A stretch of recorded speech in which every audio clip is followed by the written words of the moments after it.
तो आज हम देवनागरी लिपि की वैज्ञानिकता और इसकी विशेषताओं के बारे में पढ़ने और समझने जा रहे हैं। देवनागरी लिपि वैज्ञानिक क्यों है, ये इस वीडियो में हम आपको बताएंगे। तो शुरुआत करते हैं।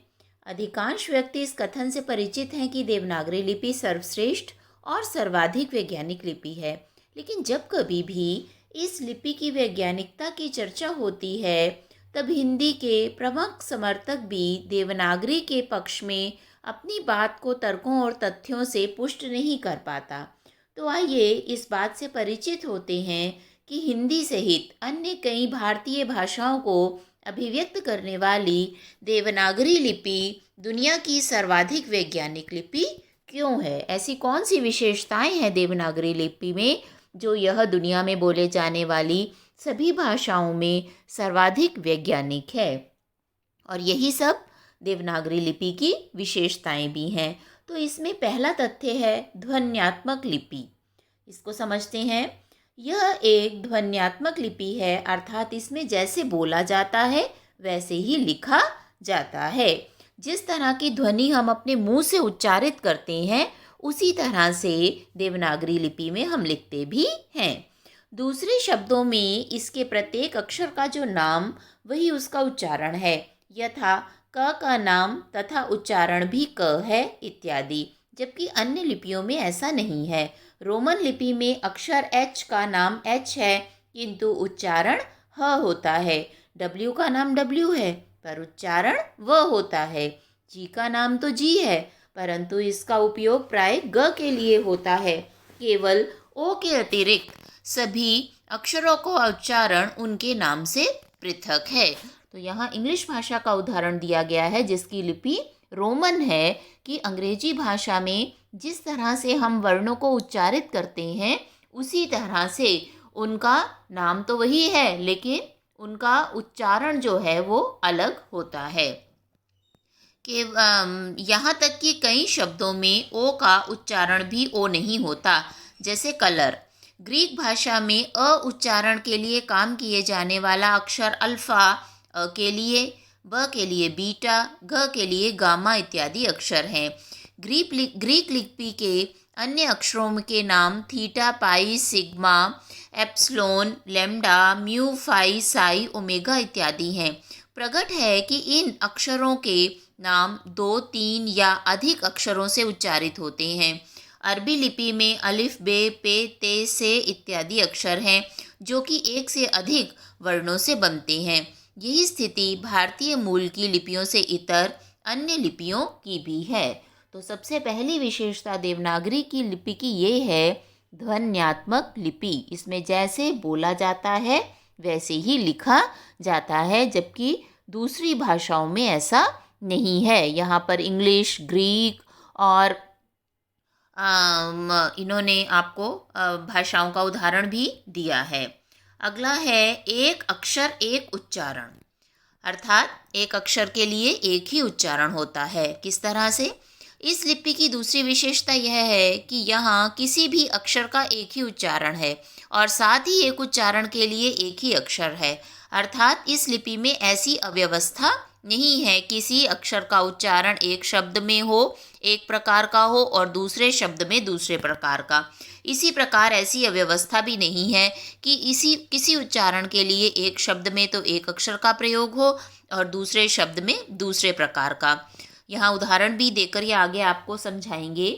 यह अव्यवस्था भी नहीं है किसी उच्चारण के लिए एक शब्द में तो एक अक्षर का प्रयोग किया जाए जबकि उसी उच्चारण के लिए दूसरे शब्द में किसी अन्य अक्षर का प्रयोग किया जाए, अथवा एक ही शब्द में एक ही उच्चारण के लिए भिन्न भिन्न अक्षरों का प्रयोग किया जाए। अक्षरों के एक समूह शब्द का सदैव एक ही उच्चारण रहता है। यहाँ ये बताने का ये प्रयत्न कर रही हैं कि देवनागरी लिपि के जो वर्ण हैं उनका उच्चारण चाहे वो किसी भी शब्द में हो, किसी भी शब्द समूह में हो, किसी भी अर्थ वाले शब्द में हो, उच्चारण उनका हर जगह सेम रहता है, एक जैसा रहता है, जबकि दूसरी भाषाओं में ऐसा नहीं है। उदाहरण के लिए रोमन लिपि में व के उच्चारण के लिए वी का और कभी डब्ल्यू का अक्षरों का प्रयोग किया जाता है।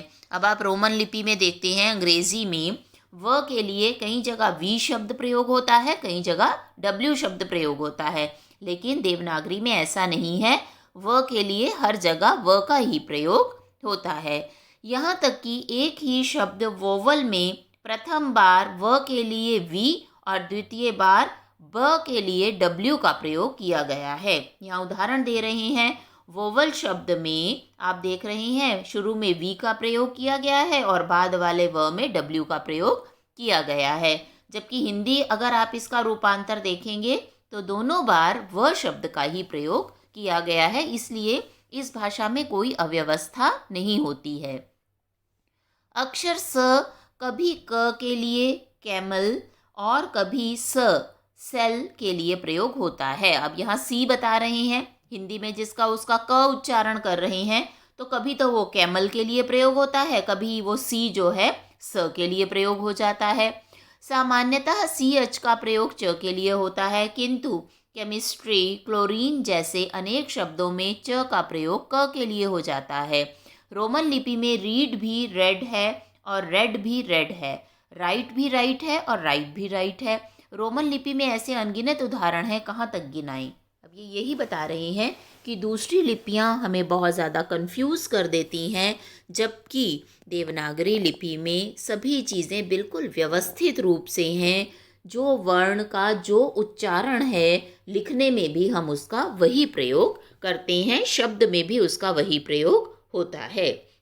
अगला है मात्राओं द्वारा व्यंजनों का सुनिश्चित परिवर्तन। अब किस तरह से है? देवनागरी लिपि की एक अन्य विशेषता यह भी है कि इसमें व्यंजनों पर केवल मात्रा लगाने मात्र से उनका उच्चारण परिवर्तित हो जाता है, कोई अन्य अक्षर नहीं लिखना पड़ता है। तो आप देख रहे हैं, हिंदी देवनागरी लिपि में आप जानते हैं स्वर होते हैं, व्यंजन होते हैं, तो व्यंजनों के साथ किसका प्रयोग किया जाता है? स्वरों का प्रयोग किया जाता है मात्राओं के लिए।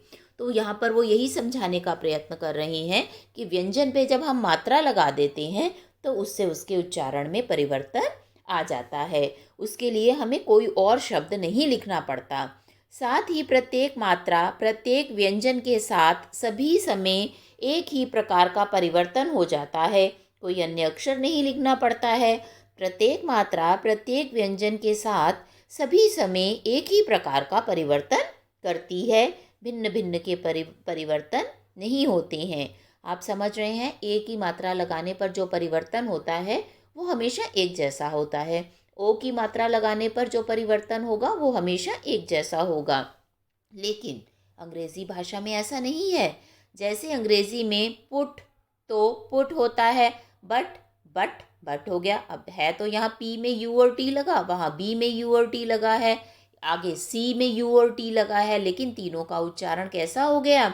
अलग अलग हो गया। एक जगह हमने उसको पुट बोला, एक जगह हमने उसको बट बोला, एक जगह हमने उसको कट बोला। अर्थात बट और कट में यू प्रभावहीन हो जाता है। काइट होता है, किंतु सिट होता है। देवनागरी लिपि में ऐसा भ्रम कभी भी नहीं होता है। तो वो ये बता रहे हैं कि मात्राओं का प्रयोग जब हम व्यंजनों के साथ करते हैं तो उनमें जो परिवर्तन होता है वो निश्चित होता है, हमेशा एक जैसा होता है, लेकिन अन्य भाषाओं में ऐसा नहीं होता। अंग्रेज़ी लिपि, रोमन लिपि का उदाहरण दे रही हैं कि जब हम वॉवल्स को प्रयोग करते हैं तो वॉवल्स लगाने पर किसी शब्द में उनका उच्चारण किसी तरह से होता है और किसी अन्य शब्द में उसी वॉवल का प्रयोग करने पर उच्चारण भिन्न हो जाता है। अगला है मूक अक्षर नहीं होते। मूक मतलब साइलेंट। कोई भी साइलेंट अक्षर देवनागरी लिपि में नहीं है। जिन वर्णों को हम लिख रहे हैं उन वर्णों का उच्चारण भी उस शब्द में हमें सुनाई देता है। देवनागरी लिपि में प्रत्येक अक्षर का उच्चारण होता है, कोई अक्षर उच्चारण विहीन नहीं होता है। रोमन लिपि में लाइट ब्राइट में GN तथा नो में व नाइफ में क मूक अक्षर हैं। देवनागरी लिपि की ये चारों विशेषताएं तो वास्तव में सबसे गौण अर्थात सबसे कम महत्वपूर्ण विशेषताएं हैं। इसकी वास्तविक और मुख्य विशेषताएं तो बहुत ही अधिक वैज्ञानिक विशेषताएं हैं, जैसे देवनागरी लिपि की वैज्ञानिक विशेषताएं इतनी विस्तृत हैं कि उन्हें कुछ पंक्तियों में अथवा 2-4 पृष्ठों में व्यक्त करना एक दुष्कर कार्य है। तथापि अत्यंत ही संक्षेप में उनका वर्णन निम्नानुसार किया जा सकता है। अब ये यहाँ बता रहे हैं कि देवनागरी लिपि में रोमन लिपि की तरह मूक अक्षर नहीं होते। बच्चों, आप जानते हैं आप मुख्यतः हिंदी भाषा पढ़ते हैं या अंग्रेज़ी भाषा पढ़ते हैं। हिंदी भाषा की लिपि देवनागरी लिपि है और इंग्लिश भाषा की लिपि रोमन लिपि है। तो यहाँ पर इन दोनों का कंपैरिजन करके आपको समझाया जा रहा है कि किस तरह से देवनागरी लिपि जो है वो अधिक व्यवस्थित है, अधिक स्पष्ट है, अधिक सुव्यवस्थित है। अब आगे इसकी और वैज्ञानिकता के बारे में प्रकाश डाला जा रहा है। वर्ण की अवधारणा पहली विशेषता है। भारतीय मूल की लिपियों के अतिरिक्त अन्य लिपियों में अक्षर तो होते हैं किंतु वर्ण नहीं होते हैं। केवल देवनागरी लिपि तथा भारतीय मूल की कुछ अन्य लिपियों में वर्ण की अवधारणा है। वर्ण की गहन व्याख्या एक दीर्घ तथा कठिन समय साध्य कार्य है। अतः अधिक विस्तार में न जाते हुए संक्षेप में इतना लिखना पर्याप्त होगा कि एक वर्ण एक अक्षर से छोटी इकाई है। तो बच्चों, आप समझते हैं अक्षर जो है वो शब्द और वर्ण उसकी छोटी इकाई है, किंतु एक वर्ण में एक से अधिक अक्षर नहीं हो सकते। अंग्रेजी के अल्फ़ाबेट्स में बी के नाम में ब तथा ई, सी के नाम में स तथा ई दो दो वर्ण हैं, जबकि एल के नाम में ए, ल एवं अ तीन वर्ण हैं इत्यादि। देवनागरी लिपि की वर्णमाला का प्रत्येक अक्षर केवल एक वर्ण को प्रदर्शित करता है। आप देवनागरी लिपि की वर्णमाला देखेंगे, क कैसा है, हलंत। जब उसमें अ जुड़ जाता है तो वो पूर्ण वर्ण बनता है, क बनता है। लेकिन अन्य भाषाओं में ऐसा नहीं है, वहाँ 2 या 3 वर्ण जो हैं उनसे मिलकर एक वर्ण बनता है। प्रत्येक वर्ण की एक सुनिश्चित ध्वनि। इनकी अगली महत्वपूर्ण वैज्ञानिक विशेषता यह है कि इसमें प्रत्येक वर्ण की एक ध्वनि एक सुनिश्चित ध्वनि है। ध्वनि भौतिकी साउंड फिजिक्स की दृष्टि से इसके प्रत्येक वर्ण की तरह ही आवृत्ति व अंतराल फ्रीक्वेंसी और पिच लगभग सुनिश्चित है, क्योंकि वह वर्ण में उपयोग किए जाने वाले अंगों, उपयोग की नई श्वास की मात्रा, उच्चारण में लगने वाली अवधि तथा अन्य प्रयत्नों पर निर्भर होती है, जिस पर ध्वनि भौतिकी के वैज्ञानिकों द्वारा विस्तृत शोध किया जाना चाहिए। अपनी इस विशेषता के कारण ही यह श्रव्य संगणक ऑडियो कंप्यूटर एवं श्रव्य मुद्रक संगणक ऑडियो प्रिंटर कंप्यूटर्स अर्थात केवल सुनकर मुद्रण करने वाले कंप्यूटर्स के लिए श्रेष्ठ लिपि है। सूचना प्रौद्योगिकी इंफॉर्मेशन टेक्नोलॉजी के वैज्ञानिकों से इस क्षेत्र में विशेष प्रयत्न किए जाने की अपेक्षा है। अब यहाँ बताया जा रहा है कि यहाँ पर हर वर्ण जो है देवनागरी लिपि में वह उसकी एक महत्वपूर्ण वैज्ञानिक विशेषता है कि उसकी प्रत्येक वर्ण की जो ध्वनि है वो सुनिश्चित है, उसमें लगने वाला समय सुनिश्चित है, उसमें तरंगों की आवृत्ति किस तरह से होती है ये भी निश्चित है, जबकि अन्य लिपियों में ये सब नहीं है। और इस विषय में वैज्ञानिकों को और अधिक शोध किया जाना चाहिए, उनके द्वारा इस विषय में और अधिक प्रयोग किए जाने चाहिए। अगली विशेषता है विश्व की समस्त भाषाओं को शुद्धतापूर्ण व्यक्त करने की क्षमता। तो देवनागरी लिपि की एक अन्य विशेषता यह है कि उसकी मूल वर्णमाला में संस्कृत के समस्त शब्दों के शुद्धतापूर्वक उच्चारण करने की क्षमता थी, परंतु देश, आहार, खानपान, जलवायु व अन्य परिस्थितियों के कारण अन्य भाषाओं में कुछ ऐसे उच्चारण व्याप्त हैं जिनको हम मूल वर्णमाला के वर्णों के माध्यम से व्यक्त नहीं कर सकते हैं। इस प्रकार देवनागरी लिपि संसार के किसी भी कोने में प्रयोग की जाने वाली भाषा के उच्चारणों को शुद्धतापूर्वक व्यक्त करने में सक्षम लिपि है। इसलिए वैश्वीकरण के इस युग में अंतर्जाल मतलब इंटरनेट के लिए यह सर्वोत्तम लिपि सिद्ध हो सकती है। अब यहाँ इसकी ये विशेषता बताई है कि ये विश्व की समस्त भाषाओं को शुद्धतापूर्ण व्यक्त करने की क्षमता रखती है। इंटरनेट के लिए ये सबसे उपयुक्त भाषा है। सूचना प्रौद्योगिकी इंफॉर्मेशन टेक्नोलॉजी के विशेषज्ञ भाइयों से मैं प्रार्थना करती हूँ कि यदि उनमें स्वदेश के प्रति किंचित मात्र भी प्रेम है तो उन्हें देवनागरी लिपि को इंटरनेट की मूल लिपि बनाने के लिए प्रयत्न करना चाहिए। ऐसा करके वे न केवल अपने देश का गौरव बढ़ाएंगे अपितु संपूर्ण विश्व को एक करने के क्षेत्र में एक महत्वपूर्ण भूमिका निभाकर अविस्मरणीय ख्याति भी प्राप्त करेंगे। तो हमारा अनुरोध है उन भाई बहनों से जो इंटरनेट के क्षेत्र में विशेष दक्षता रखते हैं वो इस लिपि के प्रचार प्रसार में और अधिक सहयोग दें। तो इंटरनेट की दृष्टि से ये एक सर्वोत्तम भाषा है, सर्वोत्तम लिपि है। अगला इसका जो मेन विशेषता या वैज्ञानिकता है वो है वर्णमाला में प्रत्येक वर्ण का विज्ञान सम्मत सुनिश्चित स्थान। तो इस लिपि की ऊपर वर्णित विशेषताओं में भी अधिक महत्वपूर्ण विशेषता इसकी वर्णमाला में प्रत्येक वर्ण द्वारा पाए जाने वाला स्थान है। इसकी वर्णमाला में प्रत्येक वर्ण को उसके उच्चारण में प्रयोग किए जाने वाले अंगों के विभिन्न प्रकार के प्रयत्नों के आधार पर स्थान दिया गया है। आप जानते हैं कि हम जिन भी वर्णों का उच्चारण करते हैं उसमें हमारे मुख का कोई ना कोई अंग प्रयोग किया होता है। कहीं हमारी जीभा का प्रयोग होता है, कहीं हमारी जीवा हमारे तालु से स्पर्श करके वर्ण का उच्चारण करती है, हमारे गले का प्रयोग होता है, कंठ का प्रयोग होता है। तो देवनागरी वर्णमाला में प्रत्येक वर्ण को एक विज्ञान सम्मत सुनिश्चित स्थान दिया गया है और इसे ध्वनि भौतिकी की भाषा में कहा जा सकता है कि देवनागरी लिपि की वर्णमाला में प्रत्येक वर्ण को उसकी तरंग की आवृत्ति और अंतराल के आधार पर स्थान दिया गया है। इसकी वर्णमाला में किसी भी वर्ण का स्थान सुनिश्चित है, अर्थात वह परिवर्तित नहीं किया जा सकता।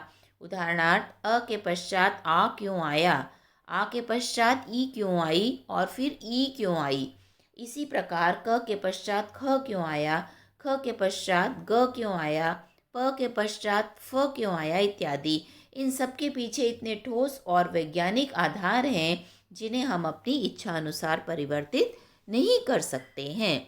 तो इस प्रकार साथियों आपने देखा हमारी देवनागरी लिपि कितनी वैज्ञानिक है, इसमें कितनी विशेषताएं हैं। हमारे प्राचीन ज्ञाताओं ने जिन्होंने देवनागरी लिपि का निर्माण किया वह इतने बुद्धिमान थे कि उन्होंने वैज्ञानिक सम्मत दृष्टि से इसके वर्णों का स्थान निश्चित किया, व्यंजनों और स्वरों की रचना की, प्रत्येक वर्ण का एक ही उच्चारण रखा जिससे कि इसको लिखने में पढ़ने में किसी को भी किसी प्रकार का संदेह या कन्फ्यूज़न ना हो, जैसा कि हम देखते हैं दूसरी लिपियों में होता है। तो इस प्रकार से हमारी देवनागरी लिपि हमारी सर्वश्रेष्ठ लिपि है, बहुत ही वैज्ञानिक लिपि है और इसमें बहुत सारी विशेषताएं भी हैं। तो अगर आपको ये वीडियो अच्छा लगा हो तो इसको और लोगों के साथ भी शेयर कीजिए जिससे वो देवनागरी लिपि की वैज्ञानिकता और इसकी विशेषताओं के बारे में जान सकें।